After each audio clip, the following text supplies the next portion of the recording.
صلی علی سیدنا مولانا محمد مبارک وسلم صلاۃ و سلام علیک یا رسول اللہ صلاۃ و سلام علیک یا حبیب اللہ صلی اللہ تعالی علیہ وسلم۔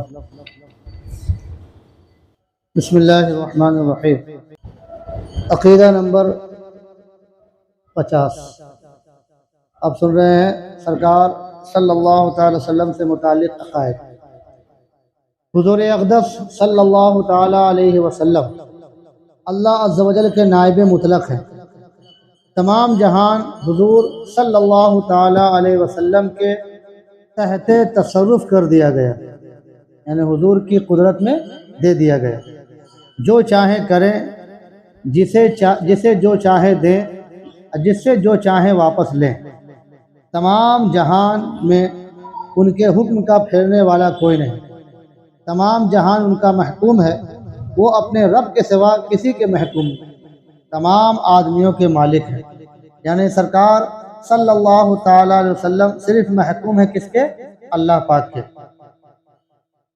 باقی تمام آدمیوں کے خود وہ مالک۔ جو انہیں اپنا مالک نہ جانے حلاوت سنت سے محروم رہے، سنت کی مٹھاس سے وہ کیا رہے گا؟ محروم رہے گا۔ تمام زمین ان کی ملک ہے، تمام جنت ان کی جاگیر ہے۔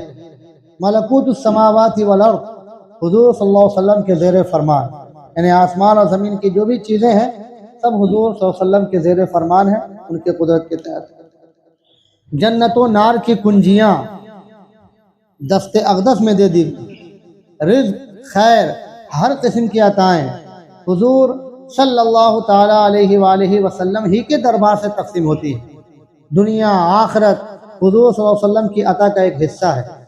احکام تشریعیہ حضور صلی اللہ علیہ وسلم کے قبضے میں کر دیے گئے کہ جس پر جو چاہیں حرام فرما دیں اور جس کے لیے جو چاہیں حلال کر دیں، یہ احکام تشریعیہ کہلاتے ہیں۔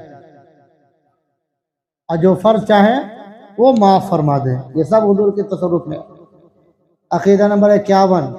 سب سے پہلے مرتبہ نبوت حضور صلی اللہ تعالی علیہ وسلم کو ملا روز میثاق تمام انبیاء سے حضور صلی اللہ علیہ وسلم پر ایمان لانے اور حضور صلی اللہ علیہ وسلم کی نصرت کرنے کا عہد لیا گیا۔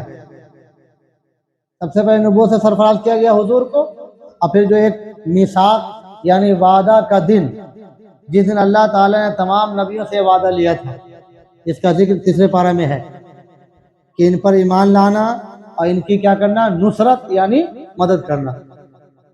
اور اسی شرط پر منصب اعظم ان کو دیا گیا، اللہ، اسی شرط پر کہ جا کر کے ان کی تبلیغ کرنا، ان کے بارے میں بتانا ہے۔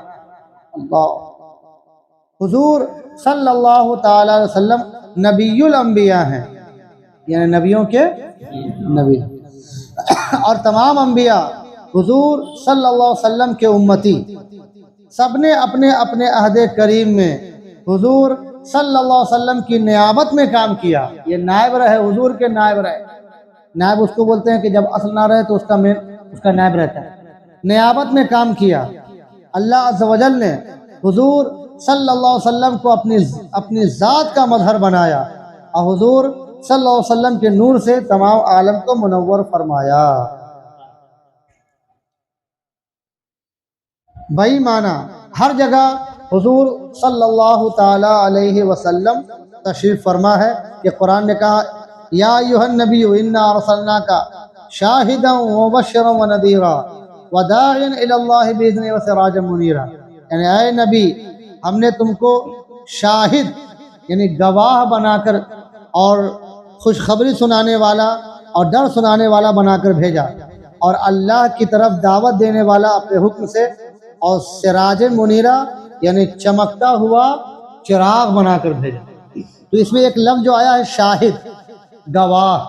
گواہ اس کو بولتے ہیں جس کے سامنے واقعہ ہوا ہو، جو واقعہ کو دیکھے، جو حادثہ کو دیکھے وہ کہلاتا ہے گواہ۔ جنہوں نے واقعہ نہ دیکھا وہ گواہ نہیں کہلاتے۔ حضور صلی اللہ علیہ وسلم کی صفت میں ایک صفت کیا آئی؟ شاہد۔ اب وہ باضابطہ گواہی دیں گے امتیوں کے بھی عمل کے اور نبیوں کے بھی کام کے۔ تو گواہ یعنی سارے کام سرکار صلی اللہ علیہ وسلم کے سامنے ہے۔ بھائی معنی ہر جگہ حضور صلی اللہ علیہ وسلم تشریف فرما ہے. کالشمس فی وسط السماء ونورها یغشی البلاد مشارقا ومغاربا. سبحان اللہ. مگر کورے باطن کا کیا علاج؟ جن کی آنکھیں اندھی ہیں، گر نبینت بروز شپرا چشم، چشم آفتاب را چھ گنا. یعنی دن میں اگر گوریا کی آنکھ آفتاب کو نہ دیکھے تو اس میں آفتاب کا کیا کچھ. قرآن و حدیث کے دلائل بھرے پڑے ہیں حضور صلی اللہ علیہ وسلم کے فضائل و مناقب سے، لیکن اس کے باوجود نظر نہ آئے، اس کے باوجود سرکار کی عظمت کا قائل نہ ہو. تو ایسا ہی ہے جیسے اندھا آدمی سورج کا انکار کر دے، تو اس کے انکار سے کیا فرق پڑے گا. مسئلہ ضروریہ. انبیاء کرام علیہم الصلاۃ والسلام سے جو لغزشیں واقع ہوئیں ان کا ذکر تلاوت قرآن و روایت حدیث کے سوا حرام اور سخت حرام ہے. اوروں کو ان سرکاروں میں لب کشائی کی کیا مجال. مولا عز و جل ان کا مالک ہے، جس محل پر جس طرح چاہے تعبیر فرمائے، اور وہ اس کے پیارے بندے ہیں. اپنے رب کے لیے جس قدر چاہیں تواضع فرمائیں.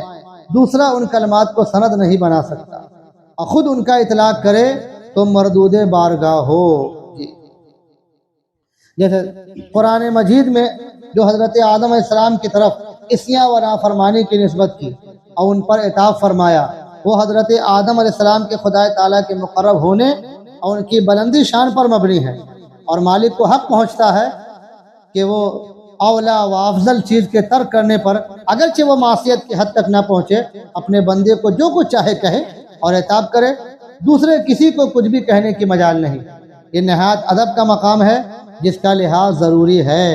اور وہ ادب یہ ہے کہ اگر خداوند تعالیٰ کی جانب سے بعض انبیاء علیہم السلام پر جو کچھ اس کی درگاہ کے مقرب ہیں عتاب نازل ہو، یا ان کی طرف خطا کی نسبت کی گئی ہو، یا خود ان انبیاء علیہم السلام کی طرف سے جو کہ ان کے خاص بندے ہیں تواضع، عاجزی اور انکساری کی بات صادر ہو جس سے ان میں نقص و عیب کا وہم پڑتا ہو، تو ہم بندوں کو ان میں دخل دینے یا اسے زبان پر لانے کی ہرگز اجازت نہیں. اعلیٰ حضرت عظیم البرکت مجدد دین و ملت مولانا شاہ امام احمد رضا خان علیہ رحمت الرحمن فتاوی رضویہ شریف میں فرماتے ہیں کہ غیر تلاوت میں اپنی طرف سے سیدنا آدم علیہ السلام کی طرف نافرمانی و گناہ کی نسبت حرام ہے. ائمہ دین نے اس کی تصریح فرمائی، بلکہ ایک جماعت علماء کرام نے اسے کفر بتایا. مولا کو شایان ہے کہ وہ اپنے محبوب بندوں کو جس عبارت سے تعبیر فرمائے دوسرا کہے تو اس کی زبان گدی کے پیچھے سے کھینچی جائے. للہ المثل الاعلی. بلا تشبیہ یوں خیال کرو کہ زید نے اپنے بیٹے عمرو کو اس کی کسی لغزش یا بھول پر متنبہ کرنے، ادب دینے، حزم و عزم و احتیاط عتم سکھانے کے لیے مثلا بیہودہ، نالائق، احمق وغیرہ الفاظ سے تعبیر کیا. باپ کو اس کا اختیار تھا. اب کیا عمرو کو بیٹا بکر یا غلام خالد انہی الفاظ کو سند بنا کر اپنے باپ اور آقا عمرو کو یہ الفاظ کہہ سکتا ہے؟ حاشا للہ. اگر کہے گا سخت گستاخ و مردود و ناسزا و مستحق عذاب و تعزیر و سزا ہوگا. جب یہاں یہ حالت ہے تو اللہ عز و جل کی ریس کر کے انبیاء علیہم السلام کے شان میں ایسے لفظ کا بکنے والا کیوں کر سخت شدید و مدید عذاب جہنم و غضب الہی کا مستحق نہیں ہوگا. جی تھوڑا سا پڑھ لیتے ہیں، اس کا تھوڑا سا بتاتے ہیں پھر آپ. دوسرا ان کلمات کو سند نہیں بنا سکتا. خود ان کا اطلاق کرے تو مرفوض بارگاہ ہو.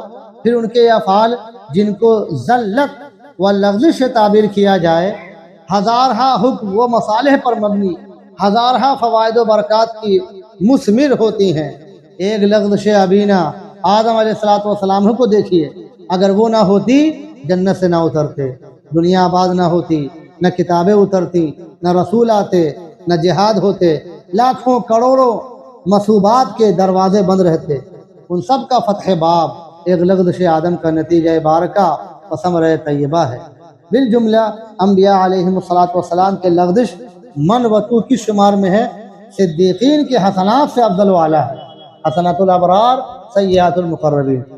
اس میں ایک اہم مسئلہ ضروریہ کہہ کر کے صدر الشریعہ نے تنبیہ کیا ہے کہ قرآن پاک میں بعض جگہ انبیاء کرام علیہم الصلاۃ سے جو لغزشیں ہوئیں ان کا ذکر ہے قرآن شریف میں یا حدیث شریف میں، جیسے آدم علیہ السلام کا وہ درخت کے قریب جانے والا واقعہ اور دیگر پیغمبران اسلام کا واقعہ.